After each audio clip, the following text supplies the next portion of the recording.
ഇരുട്ടിന്റെ കൊടുങ്കാറ്റിൽ വിറയ്ക്കുന്ന ഭൂമി, മനുഷ്യരക്തത്തിന്റെ ഗന്ധം നിറഞ്ഞ വായു, കുഞ്ഞുങ്ങളുടെ കരച്ചിൽ തുളച്ചു കയറുന്ന ആകാശം. ഇത് യുദ്ധമല്ല, ഇത് മനുഷ്യന്റെ ആത്മാവിന്റെ നിലവിളിയാണ്. ജാതി, മതം, ദേശം, ഭാഷ, വർഗം, ഈ പേരുകളിൽ വിതച്ച ഭ്രാന്ത് ഹൃദയങ്ങളെ വേർതിരിച്ചു.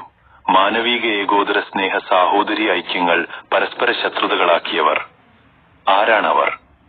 വിഭാഗീയതയിൽ ലാഭം കാണുന്നവർ, വിശ്വാസത്തെ ആയുധമാക്കുന്നവർ, യുദ്ധത്തെ വ്യാപാരമാക്കുന്നവർ, അല്ലെങ്കിൽ സ്വാർത്ഥതയുടെ ഇരുണ്ട നിഴലുകൾ. നീതി അറിയാത്ത ശക്തികൾ, അഹങ്കാരത്തിന്റെ കുരുടൻ മുഖങ്ങൾ. ആരായാലും അവരുടെ ക്രൂരതകൾ അവസാനിക്കട്ടെ, അവരുടെ ആയുധങ്ങൾ നിലച്ചു പോകട്ടെ. കാരണം ഒരു നിഷ്കളങ്കന്റെ കണ്ണുനീർ പോലും ദൈവത്തിന്റെ മുന്നിൽ മിണ്ടാതിരിക്കില്ല. 99% മനുഷ്യരും ശാന്തമായൊരു ജീവിതം മാത്രമാണ് ആഗ്രഹിക്കുന്നത്. അവർക്ക് യുദ്ധമല്ല വേണ്ടത്, സമാധാനവും സുരക്ഷയും മാത്രം.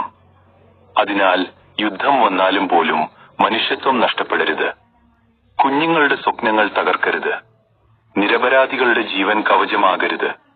അവരുടെ ജീവൻ നമ്മുടെ ഉത്തരവാദിത്വമാണ്.